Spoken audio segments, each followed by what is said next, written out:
গত দুদিনে বিরোধী দলনেতা দুটি সভা করে পশ্চিমবঙ্গে যে বিরোধী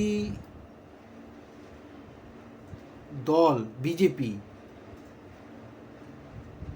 এখনও পর্যন্ত জীবিত আছে সেটা কিন্তু প্রায় প্রমাণ করতে পেরেছেন। দুটি সভার মধ্যে উল্লেখযোগ্য সভা হচ্ছে গতকাল বোলপুরের সভা, যেখান থেকে তিনি যে পদযাত্রার নারী সুরক্ষা হিসাবে যে পদযাত্রা, সেই পদযাত্রার যে সূচনাটা করেছেন সেইটা কিন্তু পশ্চিমবঙ্গের আপামর জনগণের কাছে, বিশেষ করে নারী সমাজের কাছে একটা আলোচনার বিষয় হয়েছে। আসলে বিরোধীদের তো এটাই করা উচিত, বিরোধীদের কাজটাই এটা, যে সরকারের কোনো ভুলচুক হলে সেটাকে নিয়ে জনগণের মধ্যে প্রচার সহ আন্দোলন গড়ে তোলা। নমস্কার, আমি তুষার ভট্টাচার্য, আর আপনারা দেখছেন আমার ছোট্ট YouTube channel state speaks. State speaks আপনাদের কথা বলে, আপনাদেরকে ভাবতে সাহায্য করে। স্টেট স্পিক্স সবার জন্য। আসুন বিস্তারিত আলোচনায় যাই।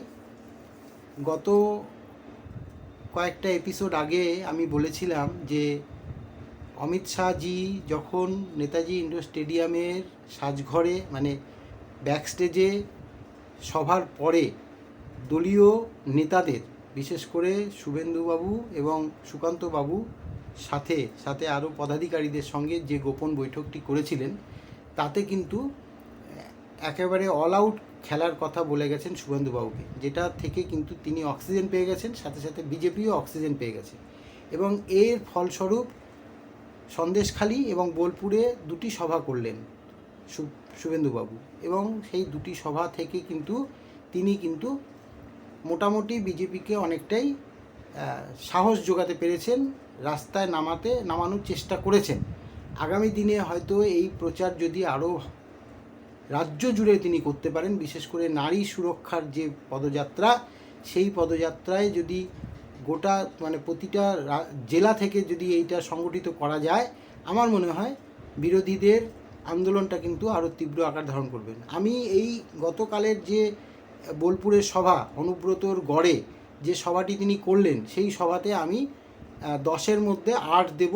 কারণ তিনি যেটা করেছেন সেটা সত্যি প্রশংসার যোগ্য, 1 নম্বর।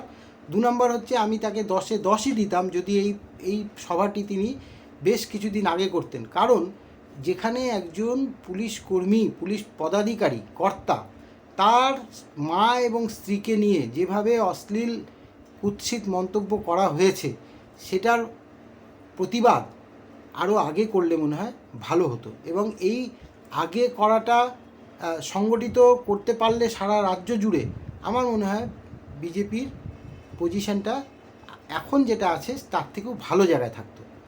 তো এটা হচ্ছে বিরোধিতার কাজ। বিরোধী পক্ষের যেটা দরকার ছিল সেটা কিন্তু তারা করতে পেরেছেন।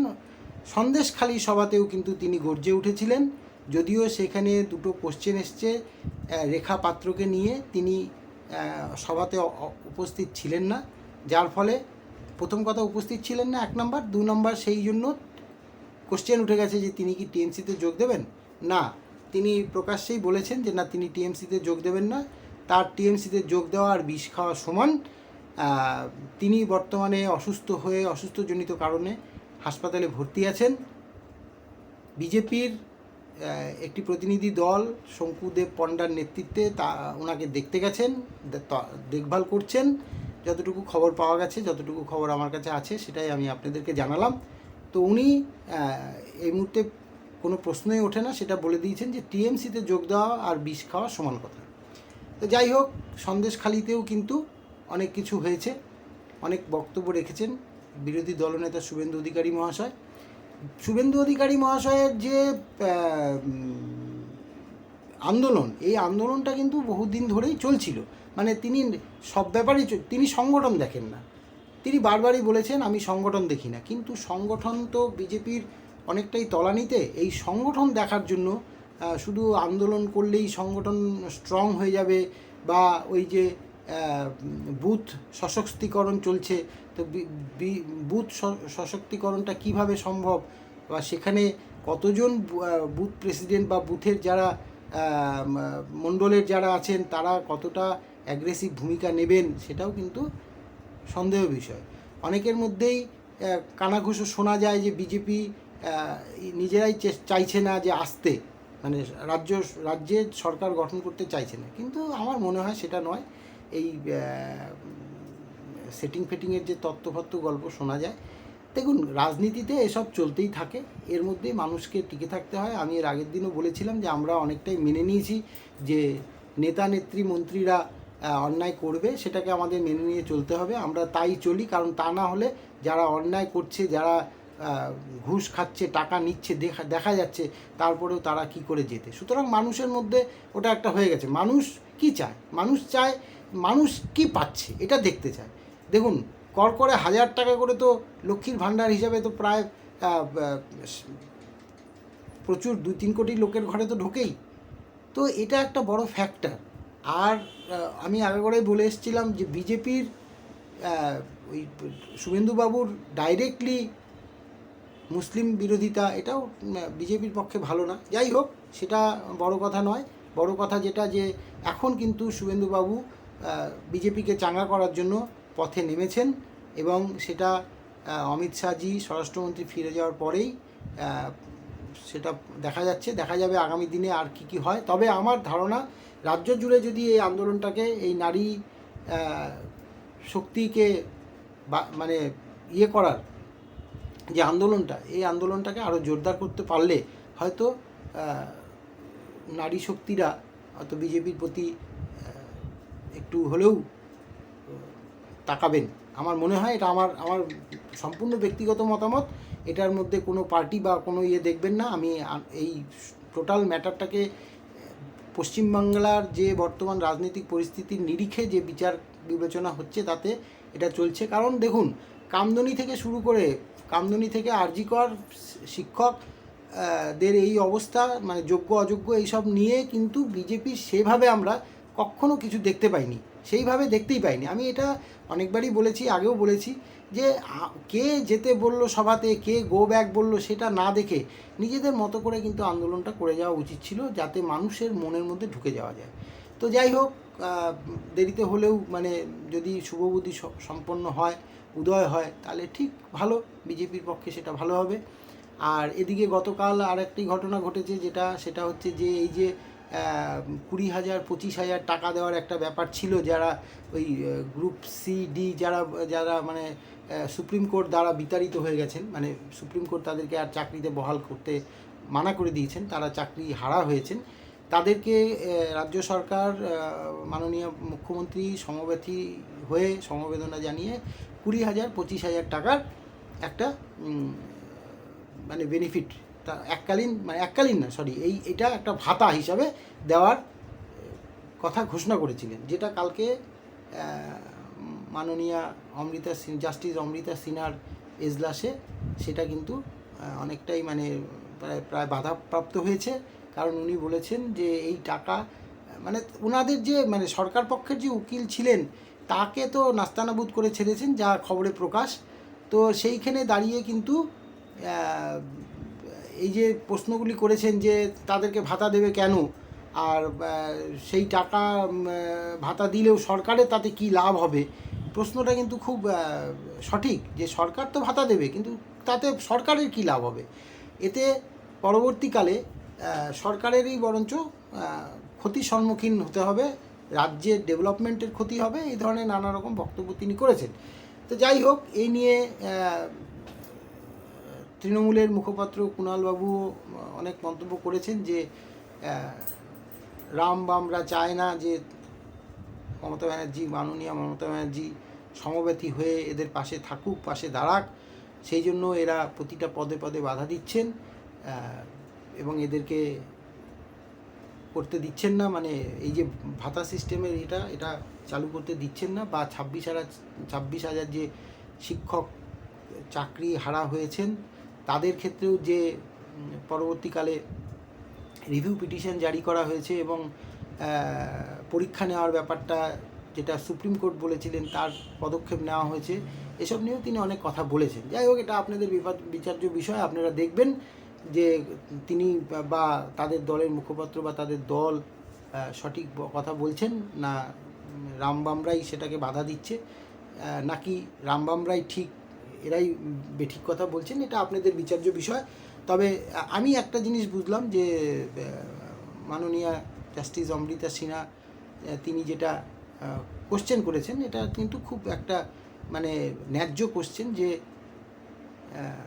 সরকার ভাতা দেওয়ার পরে এই যে এত এত হাজার টাকা করে 20,000 25,000 টাকা করে যে ভাতাটা দেবে, তাতে সরকারের কি লাভ হবে এবং রাজ্যের কি লাভ হবে।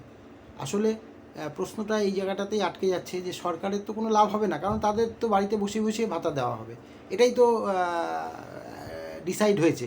তো এই জায়গাটায় তো সরকারের কোনো লাভ হবে না, সুতরাং তার কোশ্চেনটাও কিন্তু খুব জাস্টিফাইড। এক্ষেত্রে সেই মতো সঠিকভাবে কিন্তু রাজ্যের যে উকিল ছিলেন, যারা উকিল ছিলেন, অ্যাডভোকেট যারা ছিলেন, তারা কিন্তু সঠিকভাবে উত্তর দিতে পারেননি বলেই জানা গেছে। তো যাই হোক, এটা গেল একটা পার্ট। দ্বিতীয় পার্ট আমি আরেকটা কথা বলছি, সেটা হচ্ছে যে শুভেন্দুবাবু কিন্তু মোটামুটিভাবে একটু যতটুকু ভিতরের খবর জানা যাচ্ছে যে তিনি কিন্তু মানে অল আউট নেমে পড়ার জন্য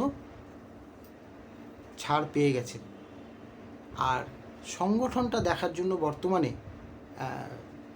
রাজ্য সভাপতিকেই দায়িত্ব দেওয়া হয়েছে, সাথে মনে হয় অ্যাসিস্ট্যান্ট সহ সভাপতি হিসাবে 2-1জনকে রাখতে পারে, তারা হয়তো পরবর্তীকালে দলটাকে পরিচালনা করবে। কিন্তু সংগঠন খুবই দুর্বল, সংগঠনকে চাঙ্গা করতে গেলে দিলীপবাবুর মতো লোকের দরকার।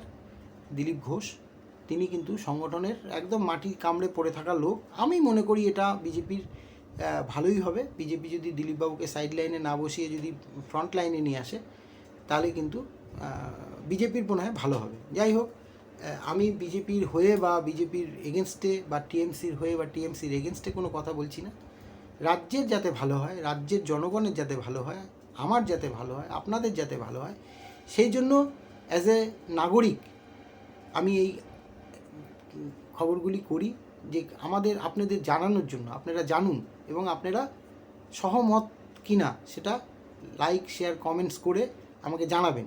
যদি আমার এই আলোচনা ভালো না লাগে, তাহলে ডিসলাইকও করলে আমার কোনো ক্ষতি হবে না। আমি বরঞ্চ জানতে পারবো, বুঝতে পারবো যে কত লোক আমার কমেন্টসগুলি মানে আমার প্রতিবেদনগুলিকে ঠিকঠাকভাবে নিচ্ছেন না, তাতে আমি নিজেকে শুধরাতে পারবো।